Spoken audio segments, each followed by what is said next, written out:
ओम शांति। परम प्रिय परमात्मा शिव भगवान को कोटि कोटि नमन। आज 1/9/2025 मसीहा आम समस्ते प्रातः मुरली शुणिले आमर प्रिय बापदादा ठारू। बाबा आज पुरुषोत्तम संगम जुगरे ही आमे उत्तम पुरुष हेबा आ समस्तंक ठारू उत्तम पुरुष होउछंती लक्ष्मी नारायण बोली कहिले। आमे कौन बाबांक सहित मिसी गुप्त कार्य करुछे ताहार रहस्य भी आज बतई देले जे आदि सनातन देवी देवता धर्म एवं दैवी राजधानी स्थापनार कार्य आमे माने बाबांक सहित मिसी गुप्तरे करुछे। एक कथा अन्य किए जानी नांती। बाबा हेउछंती सृष्टिर मालिक बा बगीचार मालिक।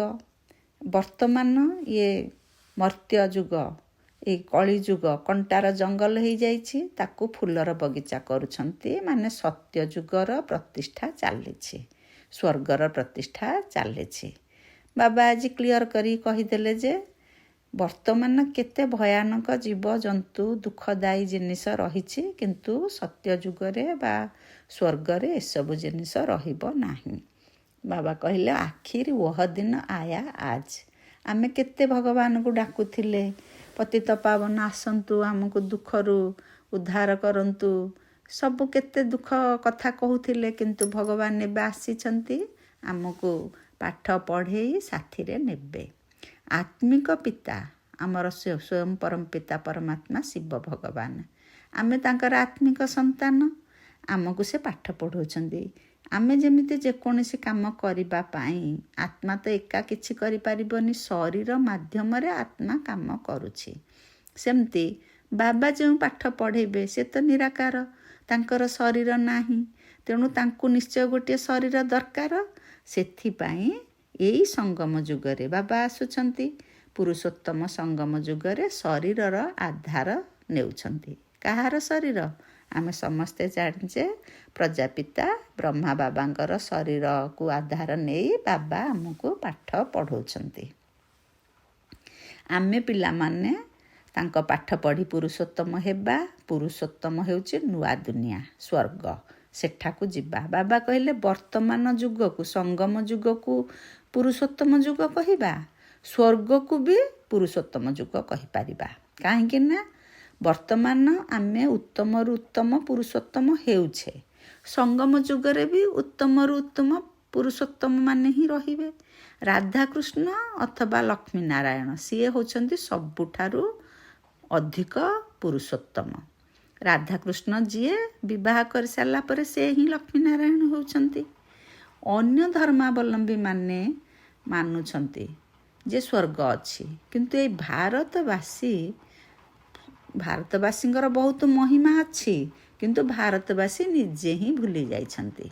से माने कहउछंती जदि काहार मृत्यु हेला बा किए शरीर त्याग कले अमुक स्वर्गवासी हेला बोली कहउछंती। ताले स्वर्ग की प्रकार जिनिस किंतु बुझी नांती। निज तुंडरे निजे ही सिद्ध करुछंती जे से स्वर्ग को गला। तार अर्थ कौन से नरकरे थिला किंतु बाबा आज बुझे देले स्वर्ग तो सेते बेले हेबो जेते बेले बाबा स्थापन करिबे। स्वर्ग नुआ दुनिया को कहा जाउछि। दुईटी जिनिस हैला स्वर्ग एवं नरक। वर्तमान जेहेतु रावण शासन चलीछि दुख धाम ये हेउछि नरक। जेते बेले बाबांकर वर्तमान स्थापना कार्य चलीछि सेते बेले स्वर्ग हेबो। बाबांकर संपत्ति वर्तमान आमे नेउछे आमे नेई पुणी सेठी स्वर्गरे राजती करिबा बा राजपद पाइबा। बाबा कहिबा कथा वर्तमान तुमे तुमर धन मन संपत्ति बा समय संकल्प सबु देई स्वर्ग स्थापन कार्य बाबांक सहित गुप्त भावरे कार्य करुछ पुणी सेई स्वर्गरे ही तुमे रहिबो। तुमे ही राजा राणी होई स्वर्ग सुख भोग करिबो। बाबा सेथिपाई कहउछंती तुमर आत्मा पतित होई जाइथिबारु वर्तमान तुमे नरकरे अछ। कली जुग शेष हेबाकू तो आहुरी 40,000 वर्ष अछि बोली लोक कहि दउछंती जो जाकि एकदम मिछ कथा भूल कथा। କିନ୍ତୁ ମନୁଷ୍ୟ ବିଚରା ଘୋର ଅନ୍ଧକାରରେ ଅଛନ୍ତି, ବାବାଙ୍କୁ ଚିହ୍ନି ନାହାନ୍ତି। ଶେଷ ସମୟରେ ଯେତେବେଳେ ସବୁ ନିଆଁ ଲାଗିବ ବା ସବୁ ବିନାଶ ହେବ, ସେତେବେଳେ ସେମାନେ ହାହାକାର କରିବେ। ଯେଉଁମାନେ ବାବାଙ୍କୁ ଚିହ୍ନିଛନ୍ତି ସେମାନେ ଜୟ ଜୟକାର କରିବେ। ପୁରୁଷାର୍ଥର କ୍ରମ ଅନୁସାରେ ଆମମାନଙ୍କର ପ୍ରୀତିବୁଦ୍ଧି ହୋଇଛି। ଯେତେ ପ୍ରୀତିବୁଦ୍ଧି ଥିବ ସେତେ ଉଚ୍ଚପଦ ପାଇବା। ତେଣୁ ସକାଳୁ ଉଠି ବହୁତ ସ୍ନେହର ସହିତ ବାବାଙ୍କୁ ମନେ ପକାଇବା ଉଚିତ। ପ୍ରେମର ଅଶ୍ରୁ ଯେମିତି ବାହାରି ଆସିବ। କାହିଁକି ନା ଗୋଟିଏ କଳ୍ପ 5000 ବର୍ଷ ପରେ ବାବା ଆସି ଆମ ସହିତ ମିଶୁଛନ୍ତି। ପୁଣି ବାବା ଆସି ଆମକୁ ଦୁଃଖରୁ ମୁକ୍ତ କରୁଛନ୍ତି। ଆମେ ବିଷୟ ସାଗରରେ ବୁଡ଼ି କେତେ ଦୁଃଖୀ ହୋଇଛେ। ବର୍ତ୍ତମାନ ଇଏ ହେଉଛି ରୌରବ ନର୍କ। ଏବେ ବାବା ସାରା ଚକ୍ରର ରହସ୍ୟ ଆମକୁ ବୁଝାଉଛନ୍ତି। ମୂଳବତନ କ'ଣ ବୁଝାଉଛନ୍ତି? ଆଗରୁ ତ ଆମେ ସବୁ କିଛି ଜାଣିନଥିଲୁ। ବର୍ତ୍ତମାନ ଇଏ ହେଉଛି କଳିଯୁଗ କଣ୍ଟାର ଜଙ୍ଗଲ, କିନ୍ତୁ ୟାକୁ ସ୍ୱର୍ଗର ଈଶ୍ୱରଙ୍କର ବଗିଚା ବା ଫୁଲର ବଗିଚା ବୋଲି କୁହାଯିବ। କିଏ? ସ୍ୱର୍ଗକୁ। ବାବା ସେଇ ଫୁଲ ବଗିଚା ତିଆରି କରିବାକୁ ଆସିଛନ୍ତି। ବାବା ହେଉଛନ୍ତି ବଗିଚାର ମାଲିକ। ସେ ଆମକୁ କଣ୍ଟାରୁ ଫୁଲ କରୁଛନ୍ତି। ଆମେ ସ୍ୱର୍ଗରେ ଫୁଲ ଥିଲେ, ବର୍ତ୍ତମାନ କଣ୍ଟା ହେଇଯାଇଛେ। କିଏ କରିଛି? ରାବଣ କରିଛି। ବର୍ତ୍ତମାନ ପୁଣି ବାବା ଆସିଛନ୍ତି, ଆମକୁ କଣ୍ଟାରୁ ଫୁଲ କରିବେ, ସ୍ୱର୍ଗକୁ ନେବେ।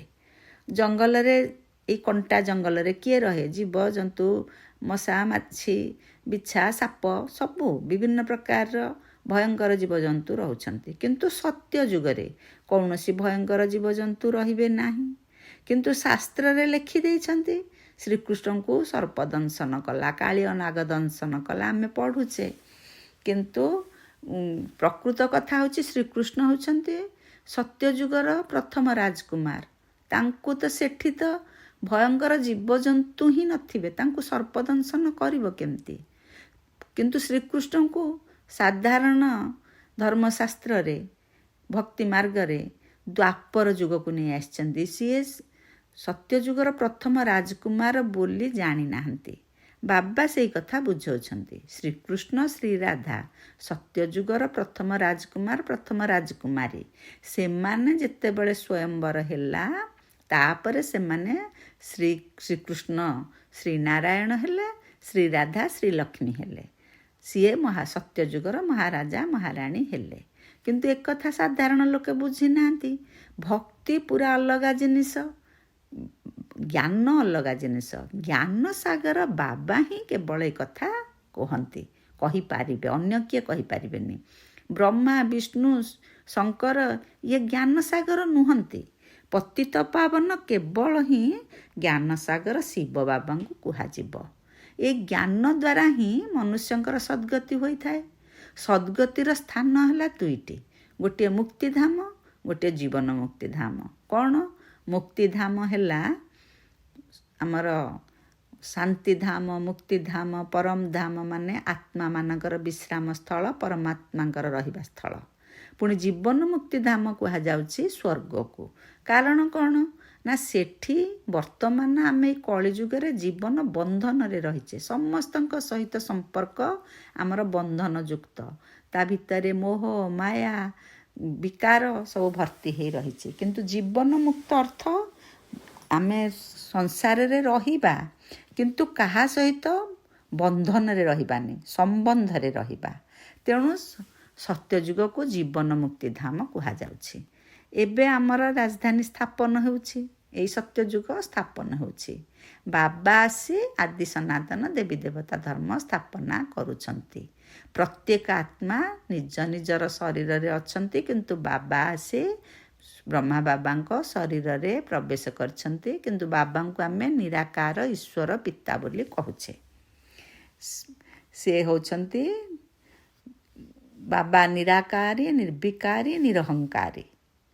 କିନ୍ତୁ ମନୁଷ୍ୟ ସମସ୍ତେ ଆମେ ଶରୀରଧାରୀ, ଆମର ଆତ୍ମା ନିରାକାରୀ ବା ବିନ୍ଦୁ ସଦୃଶ। କିନ୍ତୁ ଆମେ କ'ଣ? ନିର୍ବିକାରୀ କି? ଆମେ ବିକାରୀ। ନିରହଙ୍କାରୀ ବି ନୁହେଁ, ଅହଙ୍କାରୀ। ବର୍ତ୍ତମାନ ବାବା ଆସିଛନ୍ତି ତାଙ୍କ ସମାନ ନିରାକାରୀ ନିର୍ବିକାରୀ ନିରହଙ୍କାରୀ କରାଇବା ପାଇଁ। ବାବା କହୁଛନ୍ତି ତୁମର ଏଇ କଥାରେ କଲ୍ୟାଣ ଅଛି। କ'ଣ? ବାବାଙ୍କୁ ୟାଦ କରିବା, ମନ୍ମନା ଭବ ମନ୍ତ୍ର, ମାନେ ମନେ ମନେ ବାବାଙ୍କୁ ସବୁବେଳେ ମନେ ରଖିବା, ତାଙ୍କ ସହିତ ତାଙ୍କ ସମ୍ବନ୍ଧରେ ରହିବା। ବାବା କହୁଛନ୍ତି ତୁମେମାନେ ଯେବେଠାରୁ ମୋର ସନ୍ତାନ ହେଲ, ମୋ ସମ୍ପତ୍ତିର ତୁମେ ମାଲିକ ହେଲ, ଉତ୍ତରାଧିକାରୀ ହେଲ। କିନ୍ତୁ ସେ ସମ୍ପତ୍ତି କାହାକୁ ମିଳିବ? ଯିଏ ଯେତେ ବାବାଙ୍କ ସହିତ ପ୍ରୀତି ବୁଦ୍ଧି ଯୋଡ଼ିବ। ସତ୍ୟଯୁଗୀ ନୂଆ ଦୁନିଆର ସମ୍ପତ୍ତି ତାକୁ ହିଁ ମିଳିବ। ଏଇ ପତିତ ଦୁନିଆର ସମସ୍ତ ସମ୍ପତ୍ତି ବିନାଶ ହେବ। ଆମକୁ ଅମରପୁରୀକି ଯିବାକୁ ହେବ। ବର୍ତ୍ତମାନ ଅମରନାଥ ସ୍ୱୟଂ ପରମପିତା ପରମାତ୍ମା ଶିବ ଭଗବାନ ଆମ ସମସ୍ତ ପାର୍ବତୀମାନଙ୍କୁ ଅମର କଥା ଶୁଣାଉଛନ୍ତି। ଆମେ ଯେତେ ଆତ୍ମା ଅଛେ ଆମେ ସମସ୍ତେ ପାର୍ବତୀ। ସ୍ୱୟଂ ପରମପିତା ପରମାତ୍ମା ଶିବ ଭଗବାନ ହେଲେ ଅମରନାଥ। ସେ ଆମକୁ ଅମର କଥା ଶୁଣାଉଛନ୍ତି, ମାନେ ଆମେ ଅମରପୁରୀକୁ ଯିବା। ଅମରପୁରୀ ହେଉଛି ସ୍ୱର୍ଗ। ସେଇ ସ୍ୱର୍ଗକୁ ଯିବା ପାଇଁ ରାସ୍ତା ବତାଉଛନ୍ତି। କ'ଣ କଲେ ସ୍ୱର୍ଗକୁ ଯିବା? ସେ ପ୍ରତିଦିନ ସେଇ କଥା, ସେଇ ଜ୍ଞାନ ଶୁଣାଉଛନ୍ତି। ମଣିଷ ତ ବିଭିନ୍ନ ତୀର୍ଥ ସ୍ଥାନକୁ ଯାଉଛି, ଅମରନାଥକୁ ବି ଯାଉଛି ତୀର୍ଥ କରିବାକୁ, କିନ୍ତୁ ଇଏ ସବୁର କିଛି ସତ୍ୟତା ନାହିଁ। ଗାୟନ ମଧ୍ୟ ରହିଛି ନା, ମିଛ ମାୟା ମିଛ କାୟା। ୟାର ଅର୍ଥ ଆମେ ଜାଣିବା ଦରକାର। ମାନେ ଏଇ ସଂସାରରେ ଆମେ ଯାହା ଭକ୍ତି ମାର୍ଗରେ ଯେତେ ଭଗବାନଙ୍କ ସହିତ ବା ପୂଜା ପାଠ ତୀର୍ଥାଟନ ଯାହା କଲେ ବି ତାର ଫଳ ଖୁବ୍ କମ୍। ବାବା ଜ୍ଞାନ ଦେଲେ, ଆମେ ଜ୍ଞାନରେ ଜାଣିଲେ, ପ୍ରକୃତ ସତ୍ୟ କ'ଣ ଜାଣିଲେ। ବାବା ହିଁ ପ୍ରକୃତ ସତ୍ୟ କହିଥାନ୍ତି। ସତ୍ୟନାରାୟଣ କଥା ସେଇ ସ୍ୱୟଂ ପ୍ରଭୁ ବାବା, ସ୍ୱୟଂ ଶିବ ବାବା ହିଁ କହୁଛନ୍ତି। ଏଇ କଥାକୁ ଆମେ ବିଶ୍ୱାସ କରିବା। ଯେମିତି ହୀରା ନୀଳା ମୋତି ସୁନା ଇତ୍ୟାଦି ଅଛି, କିନ୍ତୁ କୃତ୍ରିମରେ ବି ବହୁତ ହୀରା ନୀଳା ମୋତି ମାଣିକା ଆଜିକାଲି ଦେଖାଉଛନ୍ତି। ଆଉ କୃତ୍ରିମର ବହୁତ ଆଡ଼ମ୍ବର ରହିଛି। ସେଗୁଡ଼ିକର ଚମକ ସତ୍ୟ ବା ଠିକ୍ ସୁନା ରୂପା ଠାରୁ ବି ଅଧିକ ଭଲ ଦେଖାଯାଉଛି। ନକଲି ଜିନିଷଟା ଅସଲିକୁ କାଟି ଦେଉଛି। କିନ୍ତୁ କୃତ୍ରିମ ପଥର ସବୁ ଭାରତରେ ପୂର୍ବରୁ ନଥିଲା, ପରେ ବିଦେଶରୁ ଆସିଛି। ଅସଲି ଓ ନକଲିକୁ ଏକାଠି ମିଶାଇ ଦେଉଛନ୍ତି। ତେଣୁ କିଏ ଅସଲି କିଏ ନକଲି ଜଣାପଡ଼ୁନାହାନ୍ତି। କିନ୍ତୁ ଏଭଳି ଜିନିଷ ମଧ୍ୟ ବାହାରିଛି ଯାହା ସାହାଯ୍ୟରେ ମଧ୍ୟ ପରଖି ପାରୁଛନ୍ତି। ମୋତି ଏମିତି ନକଲି ବାହାରିଛି ଯେ ଟିକିଏ ବି ନକଲି ବୋଲି ଜଣାପଡ଼ୁନି। କିନ୍ତୁ ଆମେ ସିନା ଜାଣିପାରୁନେ, କିନ୍ତୁ ଯିଏ ଜାଣିବା କଥା ସିଏ ଜାଣିପାରୁଛନ୍ତି। ଯେମିତି ସଂଶୟ ବୁଦ୍ଧି ସମ୍ପନ୍ନ ଆତ୍ମା ଭଗବାନଙ୍କୁ ସଂଶୟ କରୁଛନ୍ତି, ସନ୍ଦେହ କରୁଛନ୍ତି ବୋଲି ସେମାନେ ଆଶ୍ରମକୁ ବି ଆସନ୍ତି ନାହିଁ। କାହିଁକିନା ତାଙ୍କର ବିଶ୍ୱାସ ନାହିଁ ଭଗବାନ ଆସିଛନ୍ତି ବୋଲି। ପ୍ରଦର୍ଶନୀକୁ ସେମିତି ଢେର ଲୋକ ଆସୁଛନ୍ତି, କିନ୍ତୁ ସେଥିରୁ ବି କିଛି ଲୋକ, ଅନେକ ଲୋକ କେବେ ହେଲେ ଆଶ୍ରମକୁ ଆସନ୍ତି ନାହିଁ। ଶୁଣନ୍ତି, ହଁ ହାଁ କରିକି ଯାଆନ୍ତି। ବାବା ସେଥିପାଇଁ କହୁଛନ୍ତି, ଯେମିତି ଅନ୍ୟ ସଂସ୍ଥା ସବୁ ବଡ଼ ବଡ଼ ଆଡ଼ମ୍ବରେ କରିଛନ୍ତି, ଆମକୁ ବି ବଡ଼ ବଡ଼ ଦୋକାନ ଅର୍ଥାତ୍ ସେଣ୍ଟର ଖୋଲିବାକୁ ପଡ଼ିବ। ଇଏ ହିଁ ହେଉଛି ଆମର ଏକମାତ୍ର ଅବିନାଶୀ ରୋଜଗାରର ଦୋକାନ। ଏଇ ହେଉଛି ସତ୍ୟ ଦୋକାନ। ବଡ଼ ବଡ଼ ସନ୍ନ୍ୟାସୀମାନଙ୍କର ବଡ଼ ବଡ଼ ଦୋକାନ ରହିଛି, ସେଇଠିକୁ ସବୁ ବଡ଼ ବଡ଼ ମନୁଷ୍ୟମାନେ ଯାଉଛନ୍ତି। ଆମେ ବି ସେମିତି ବଡ଼ ବଡ଼ ସେଣ୍ଟର ଖୋଲିବା। ଭକ୍ତି ମାର୍ଗର ସାମଗ୍ରୀ ବିଲକୁଲ ଅଲଗା। ଏପରି କୁହାଯିବ ନାହିଁ ଯେ ଆରମ୍ଭରୁ ଭକ୍ତି ଚାଲି ଆସିଛି, ନାହିଁ। ଜ୍ଞାନ ବର୍ତ୍ତମାନ ଯେମିତି ବାବା ଆସିକି ଜ୍ଞାନ ଦେଇକି ସଦ୍ଗତି ଦେଉଛନ୍ତି, ସିଏ ହେଉଛି, ଏ ଜ୍ଞାନ ହେଉଛି ଦିନ, ଭକ୍ତି ହେଉଛି ରାତି। ମାନେ ସତ୍ୟ ତ୍ରେତୟା ଜ୍ଞାନ ମାର୍ଗରେ ଯାହା ଶୁଣିଥିଲେ, ଯାହା ଧାରଣ କରିଥିଲେ, ତାର ପ୍ରାରବ୍ଧଟା ସେଇଠି ଭୋଗିବେ। ପୁଣି ଦ୍ୱାପରରୁ ଭକ୍ତି ମାର୍ଗ ଆସିଯିବ, ସିଏ ହେଲା ରାତ୍ରି। ସେଠାରେ ବାବା ସେଥିପାଇଁ କହୁଛନ୍ତି ଯେ ସତ୍ୟ ଯୁଗରେ ଲକ୍ଷ୍ମୀ ନାରାୟଣ ବିଶ୍ୱର ମାଲିକ ଥିଲେ, ସୂର୍ଯ୍ୟବଂଶୀ ଥିଲେ। ତ୍ରେତା ଯୁଗରେ ଚନ୍ଦ୍ରବଂଶୀ ହେଲେ। ଆଉ କୌଣସି ଧର୍ମ ନଥିଲା। କିନ୍ତୁ ଆଜିକାଲି ବିଭିନ୍ନ ପ୍ରକାର ଧର୍ମ ଆସିଛି। ଯାହାଫଳରେ ସମସ୍ତଙ୍କର ମତିଭ୍ରମ ହେଇଛି। ବାବାଙ୍କ ଠାରୁ ବେହଦର ସମ୍ପତ୍ତି ପାଇବା ପାଇଁ ଆମେ ଏବେ ପୁରୁଷାର୍ଥ କରୁଛୁ। ବାବା କହୁଛନ୍ତି ଯେ ସାଧାରଣ ଲୋକମାନେ ଭାବୁଛନ୍ତି ସତ୍ୟ ଯୁଗରେ ବହୁତ ଶସ୍ୟ ହେବ, କିନ୍ତୁ ବାବା କହୁଛନ୍ତି ସତ୍ୟ ଯୁଗ କେବଳ ଶସ୍ୟରେ ଭର୍ତ୍ତି ହେବନି, ସବୁଥିରେ ସୁଖ, ଶାନ୍ତି, ଆନନ୍ଦ, ପ୍ରେମ, ପବିତ୍ରତା, ଜ୍ଞାନ, ସବୁଥିରେ ସମସ୍ତେ ଭରପୁର ସବୁ ଆତ୍ମା ରହିବେ।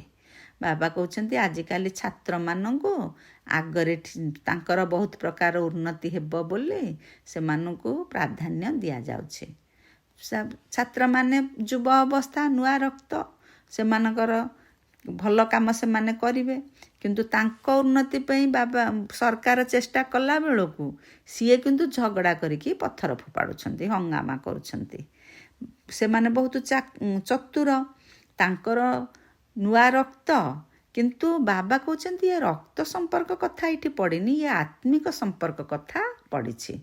ଆମେ ଆତ୍ମାରେ ଭାଇ ଭାଇ, ତେଣୁ ସବୁ ଭାଇମାନେ ମିଶି ବାବା ଆସିଛନ୍ତି ବୋଲି ସେ କାର୍ଯ୍ୟରେ ଅଗ୍ରସର ହେବା, ସତ୍ୟଯୁଗ ସ୍ଥାପନାରେ ଆମେ ସହଯୋଗୀ ହେବା।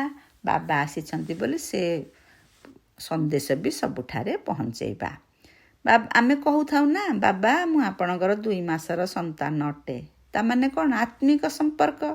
ମୋତେ ପ୍ରକୃତରେ 60 ବର୍ଷ ହେଲାଣି, କିନ୍ତୁ ଯଦି 2 ମାସ ହେଲା ମୁଁ ବାବାଙ୍କୁ ଚିହ୍ନିଲି, ତାମାନେ ବାବାଙ୍କୁ କହିଲି ବାବା ମୁଁ ତୁମର 2 ମାସର ସନ୍ତାନ। ଏ କଥାଟାକୁ ବାବା କ୍ଲିଅର କଲେ ଯେ ଆମେ ହେଉଛେ ଆତ୍ମିକ ସମ୍ପର୍କ, ଆମ ରକ୍ତ ସମ୍ପର୍କ ନାହିଁ। ବାବା କହିଲେ ଯେ ସନ୍ତାନ ଆମେ ସମସ୍ତେ ଆମର ଅଲୌକିକ ଜନ୍ମଦିନ ପାଳନ କରିବା, ଈଶ୍ୱରୀୟ ଜନ୍ମଦିନ ଆମର ପାଳନ କରିବା। ଯେଉଁଦିନ ଆମେ ବାବାଙ୍କୁ ପ୍ରଥମେ ଚିହ୍ନିଲେ, ବାବାଙ୍କର ସନ୍ତାନ ହେଲେ, ସେଇ ଦିନଟିକୁ ଆମର ଈଶ୍ୱରୀୟ ଜନ୍ମଦିନ ରୂପେ ପାଳନ କରିବା, ଆଉ ଶାରୀରିକ ଜନ୍ମଦିନକୁ ବାତିଲ କରିଦେବା। କିନ୍ତୁ ଏମିତି ନୁହେଁ ଯେ ଆମେ ଈଶ୍ୱରୀୟ ଜନ୍ମଦିନ ପାଳନ କରିବା, ତା ସାଥିରେ ଶାରୀରିକ ଜନ୍ମଦିନ ପାଳନ କରିବା, ପୁଣି କେତେବେଳେ ପୁଣି ଈଶ୍ୱରଙ୍କର ହାତ ଛାଡ଼ିଦେବା, ଆଉ ଈଶ୍ୱରୀୟ ଜନ୍ମଦିନ ପାଳନ କରିବା ନାହିଁ। ଏକଥା ବାବା ମନା କରୁଛନ୍ତି। ଯିଏ ପକ୍କା ସନ୍ତାନ ସିଏ ନିଜର ଈଶ୍ୱରୀୟ ଜନ୍ମଦିନ ପାଳନ କର, ଆଉ ବ୍ରାହ୍ମଣମାନଙ୍କୁ ହିଁ ଖୁଆଇବି ବୋଲି ସବୁବେଳେ ମନରେ ରଖ। କାହିଁକି ନା ବାବା ତ ଆମକୁ ବାରମ୍ବାର କହୁଛନ୍ତି ପାତ୍ର ଦେଖି ଦାନ କର। ସେମିତି ଯେଉଁମାନେ ବ୍ରାହ୍ମଣ ଆତ୍ମା ନୁହନ୍ତି, ବିଭିନ୍ନ ପ୍ରକାର ତାମସିକ ଭୋଜନ କରୁଛନ୍ତି, ତାମସିକ ବୁଦ୍ଧି ବିଚାର ରଖୁଛନ୍ତି, ତାଙ୍କୁ ବାବାଙ୍କର ବ୍ରହ୍ମା ଭୋଜନ ଦେବା ଉଚିତ ନୁହେଁ, ବାବା କ୍ଲିଅର କରିକି କହୁଛନ୍ତି। ଆଉ ଭକ୍ତି ଜ୍ଞାନ ତ 2ଟି ଜିନିଷ। ଆମେ ଜାଣିଗଲେ ଜ୍ଞାନ ହେଉଛି ଦିନ, ଭକ୍ତି ହେଉଛି ରାତି।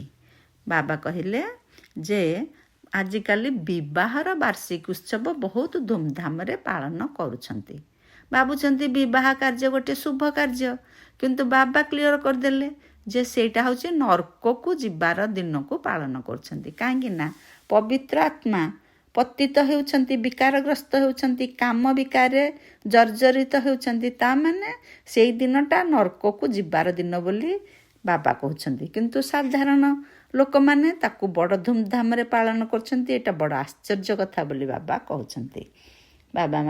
ବାବା ସେଥିପାଇଁ କହିଲେ ନିଶ୍ଚୟ ବୁଦ୍ଧି ସନ୍ତାନମାନେ ଜନ୍ମଦିନକୁ ନିଶ୍ଚିତ ଭାବରେ ଈଶ୍ୱରୀୟ ଯେଉଁଦିନ ଭଗବାନଙ୍କୁ ଚିହ୍ନିଲେ ସେଇ ଦିନକୁ ଆମେ ପାଳନ କରିବା, ଆସୁରୀ ଜନ୍ମକୁ ଭୁଲି ଯିବା।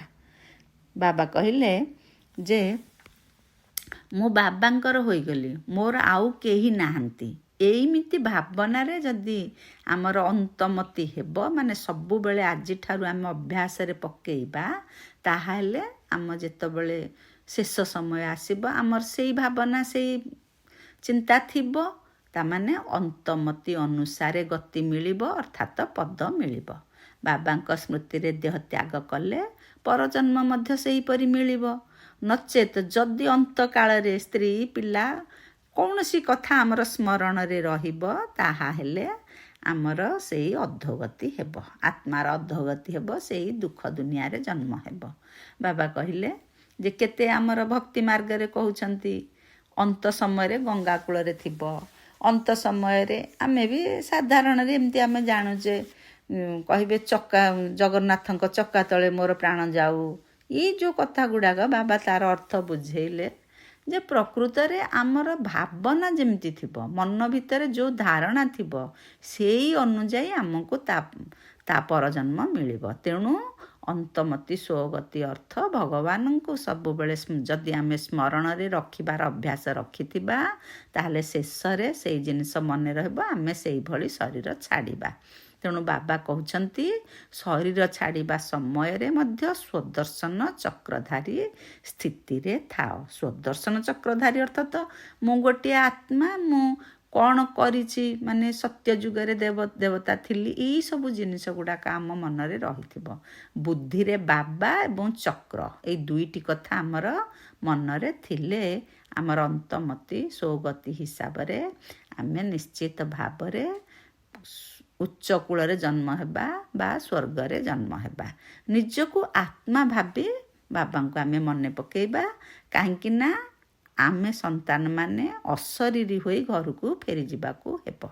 ତେଣୁ ସବୁବେଳେ ନିଜକୁ ଆତ୍ମା ଭାବି ପରମପିତା ପରମାତ୍ମାଙ୍କୁ ମନେ ପକାଇବା। ଏଠାରେ ଅଭିନୟ କରି କରି ଆମେ ସତ୍ୱପ୍ରଧାନରୁ ତମ ପ୍ରଧାନ ହୋଇଯାଇଛେ, ଏବେ ପୁଣି ସତ୍ୱପ୍ରଧାନ ହେବାକୁ ପଡ଼ିବ। ତେଣୁ ବର୍ତ୍ତମାନ ଆତ୍ମା ହିଁ ଅପବିତ୍ର ଅଟେ, ତେବେ ଶରୀର କେମିତି ପବିତ୍ର ମିଳିବ? ବାବା ସେଥିପାଇଁ ଉଦାହରଣ ଦେଉଛନ୍ତି। ଯେହେତୁ ବାବା ରତ୍ନ ବ୍ୟବସାୟୀ ଥିଲେ, ସେ ସେଇ କଥା କହୁଛନ୍ତି ଯେ ଖାଦ ଅଳଙ୍କାରରେ ମିଶେନି, ସୁନାରେ ମିଶେ। ଧର 14 କ୍ୟାରେଟ ସୁନାରୁ ତ 22 କ୍ୟାରେଟ କରିକି ମନେକର ଅଳଙ୍କାର ତିଆରି କରାହେଲା। ଅଳଙ୍କାରର କେତେ କ୍ୟାରେଟ ବୋଲି କୁହାଯାଏ, ଏ ସୁନା ଅଳଙ୍କାରର କ୍ୟାରେଟ ହିସାବ କରାଯାଏ। କିନ୍ତୁ ତିଆରି କରିସାରିଲା ପରେ ଖାଦ ମିଶେନି, ପ୍ରକୃତ ସୁନାରେ ହିଁ ମିଶିକି ଅଳଙ୍କାର ତିଆରି ହୁଏ। ସେଇ କଥା ବାବା କହିଲେ। ଆଜିକାଲି କଥା ଦେଖ, ଆଜିକାଲି ତ କାହା ପାଖରେ ସୁନା ହିଁ ନାହିଁ, କମ୍ ଅଛି। ନୋଟ କଥା ହିଁ ବାବା ଆଜି କହିଲେ, କାଗଜ ବି ନାହିଁ, ନୋଟ କରାହେଇପାରୁନି, ମାନେ ଏଇଭଳି ଅଭାବ ରହିଛି ବର୍ତ୍ତମାନ। ବାବା କହିଲେ ଯେ ତୁମେମାନେ ସମସ୍ତେ ଏତିକି ମନେ ରଖିବ ଯେ କାହାର ମାଟିରେ ଦବିଯିବ, ଭୀଷଣ ଅଗ୍ନିକାଣ୍ଡ ମଧ୍ୟ ହେବ, କାହାର ରାଜା ଖାଇବ, ବିଭିନ୍ନ କଥା ବାବା କହୁଛନ୍ତି। ତେଣୁ ଆମେ ଯେତିକି ସମ୍ଭବ ବାବାଙ୍କ ସେବାରେ ଆମ ସମ୍ପତ୍ତି ଲଗେଇବା। ସେଥିପାଇଁ ଭବିଷ୍ୟତ ପାଇଁ ଏସବୁ ଜିନିଷ ପଛରେ ନ ଗୋଡ଼େଇ ନିଜର ବ୍ୟାଗେଜ ପ୍ରସ୍ତୁତ କରିବା। ଆମକୁ ହିଁ 24 ଜନ୍ମ ପାଇଁ, 21 ଜନ୍ମ ପାଇଁ, ଆମକୁ ହିଁ 21 ଜନ୍ମ ପାଇଁ ସମ୍ପତ୍ତି ମିଳୁଛି। ଅନ୍ୟ ଯେଉଁମାନେ ବାବାଙ୍କୁ ଚିହ୍ନି ନାହାନ୍ତି, ସେ କଥା ଜାଣିନାହାନ୍ତି। ଆମ ପଇସାରେ ହିଁ ଭାରତକୁ ସ୍ୱର୍ଗ କରାହେଉଛି, ଯେଉଁଠାରେ ଆମେ ହିଁ ନିବାସ କରିବା। ତେଣୁ ଆମେ ନିଜର ପୁରୁଷାର୍ଥ ଦ୍ୱାରା ହିଁ ନିଜେ ରାଜତିଳକ ନେବା। ଦୀନବନ୍ଧୁ ବାବା ସ୍ୱର୍ଗର ମାଲିକ କରିବାକୁ ଆସିଛନ୍ତି। କେମିତି ଆମେ ମାଲିକ ହେବା? ନିଜର ପାଠ ପଢ଼ା ଦ୍ୱାରା, କୃପା ଅଥବା ଆଶୀର୍ବାଦ ଦ୍ୱାରା ନୁହେଁ। ପାଠ ପଢ଼ାଇବା ହେଉଛି ଶିକ୍ଷକଙ୍କର ଧର୍ମ। ବାବା ଆସିଛନ୍ତି ଶିକ୍ଷକ ରୂପରେ, ଆମକୁ ତାଙ୍କର ଧର୍ମ ପାଳନ କରୁଛନ୍ତି, ଆମକୁ ପାଠ ପଢ଼ାଉଛନ୍ତି। ଯେମିତି ସ୍କୁଲରେ ପାଠ ପଢ଼ିଲେ ଶିକ୍ଷକ କ'ଣ ଯିଏ ପାଠ ନ ଲେଖିଥିବ ତାକୁ ପାସ୍ କରିଦେବେ କି? ଶିକ୍ଷକ ତାଙ୍କ ଧର୍ମ ପାଳନ କଲେ, ସେ ପଢ଼େଇ ଚାଲିଲେ। ଯିଏ ପଢ଼ିଲା ସିଏ ପ୍ରଥମ କି ସେ ଦ୍ୱିତୀୟ କି ଯାହା ସ୍ଥାନ ଅଧିକାର କଲା, ପାସ୍ କଲା। ସେମିତି ବାବା ବି କହୁଛନ୍ତି କୃପାର କୌଣସି କଥା ନାହିଁ। ତୁମେ ବଡ଼ ପୁରସ୍କାର ପାଇବ ଯଦି ଭଲ ପାଠ ପଢ଼ିବ, ତୁମେ ପଦ୍ମପତି ହେବ। ଦେଖୁଛ ଶ୍ରୀକୃଷ୍ଣଙ୍କ ପାଦରେ ପଦ୍ମର ଚିହ୍ନ ରହିଛି ନା, ଇଏ ହେଉଛି ଆମର ନିଶାନୀ ଯେ ବାବାଙ୍କୁ 1 ଦେଲେ ପଦ୍ମ ଗୁଣ ପାଇବା। ବାବା ଆମକୁ ପଦ୍ମପତି କରୁଛନ୍ତି। ଏଠାରେ ଆମେ ଯାହା କରିବା ସେଇ ଅନୁଯାୟୀ ଫଳ ପାଇବା। ଆମେ ବହୁତ ସୁଖୀ, ସାଉକାର, ଅମର ହେଉଛେ ବାବାଙ୍କ ବାଣୀ ଶୁଣି ସତ୍ୱପ୍ରଧାନ ଆତ୍ମା ହୋଇ କାଳ ଉପରେ ବି ବିଜୟ ପ୍ରାପ୍ତ କରିବା। ଏଇସବୁ କଥାକୁ ଅନ୍ୟ ସାଧାରଣ ମନୁଷ୍ୟ ବୁଝିପାରୁନାହାନ୍ତି। ସେମାନେ କ'ଣ କରୁଛନ୍ତି? ପାଣ୍ଡବଙ୍କର ବଡ଼ ଲମ୍ବା ଚଉଡ଼ା ଚିତ୍ର ତିଆରି କରୁଛନ୍ତି, ଭାବୁଛନ୍ତି ସେମାନେ ବହୁତ ଆକାରରେ ବଡ଼ ଥିଲେ। କିନ୍ତୁ ବାବା ସେଇ କଥା କହିଲେ, ଭକ୍ତି କଥା ଅଲଗା। ମନୁଷ୍ୟ କେହି ଅତ୍ୟଧିକ ଲମ୍ବା ହେଇନଥାନ୍ତି, 6 ଫୁଟର ହେଇନଥାନ୍ତି। ଭକ୍ତି ମାର୍ଗରେ ବି ପ୍ରଥମେ ଶିବ ବାବାଙ୍କର ଭକ୍ତି କରନ୍ତି। ବାବାଙ୍କ ଚିତ୍ରକୁ ତ ବଡ଼ କରି ତିଆରି କରିବେ ନାହିଁ। ପ୍ରଥମେ ଶିବ ବାବାଙ୍କର ଅବ୍ୟଭିଚାରୀ ଭକ୍ତି ହେଉଥିଲା। ତେଣୁ ଦେବତାମାନଙ୍କର ମୂର୍ତ୍ତି ତିଆରି କଲେ ପରେ ତାଙ୍କର ଚିତ୍ର ବଡ଼ ବଡ଼ କଲେ। ପୁଣି ପାଣ୍ଡବମାନଙ୍କର ଚିତ୍ର ବି ବଡ଼ ବଡ଼ କଲେ। ବାବା ତାର ଅର୍ଥ ବୁଝେଇ ଦେଲେ ଯେ ପ୍ରକୃତରେ ରୂପ ବଡ଼ କଲେ କିଛି ମୂଲ୍ୟ ନାହିଁ। ପାଣ୍ଡବମାନଙ୍କର ଗୁଣ ଚରିତ୍ର ସବୁ ବଡ଼ ଥିଲା। ତାକୁ ଦେଖେଇବା ପାଇଁ ତାଙ୍କର ପ୍ରତୀକାତ୍ମକ ଚିତ୍ରରେ ବଡ଼ କରିଦେଇଛନ୍ତି।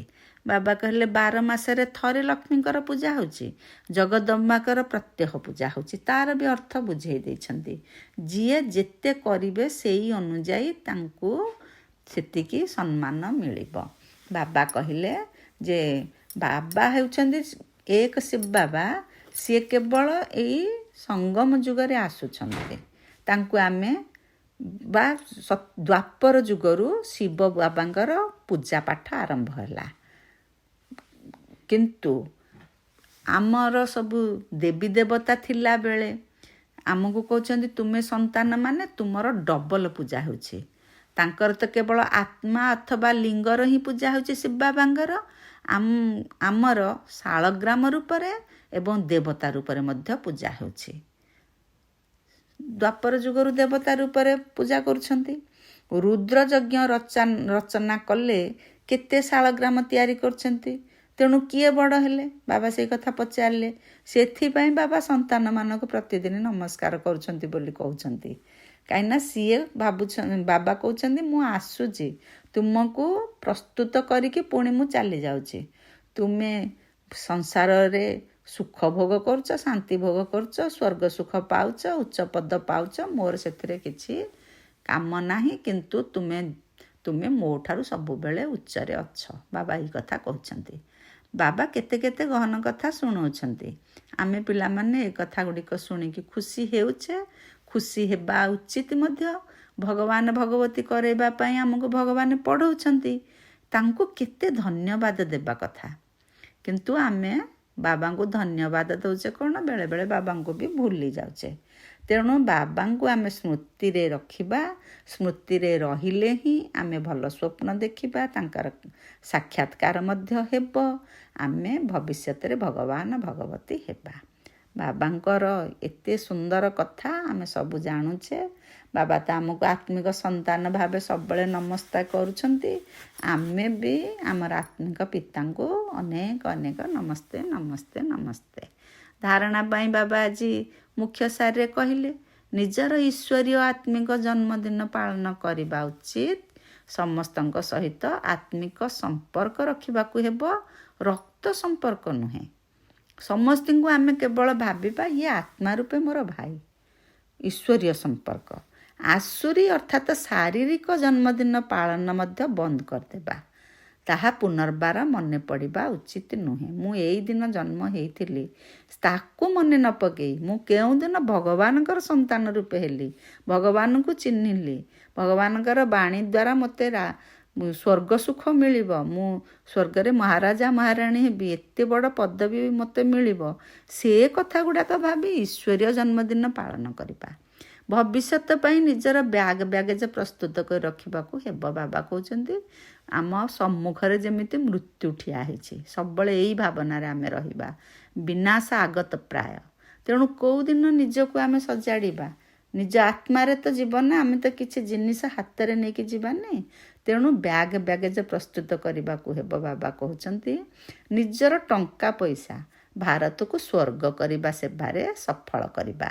ନିଜର ପୁରୁଷାର୍ଥ ଦ୍ୱାରା ହିଁ ନିଜକୁ ରାଜତିଳକ ଦେବା। ବରଦାନରେ ବାବା କହିଲେ ସ୍ନେହ ଏବଂ ସହଜ ଯୋଗର ବିଧି ଦ୍ୱାରା ସହଜ ଯୋଗୀ ହୁଅ। ବାପଦାଦାଙ୍କୁ ପିଲାମାନଙ୍କର ସ୍ନେହ ବହୁତ ପସନ୍ଦ ଲାଗେ।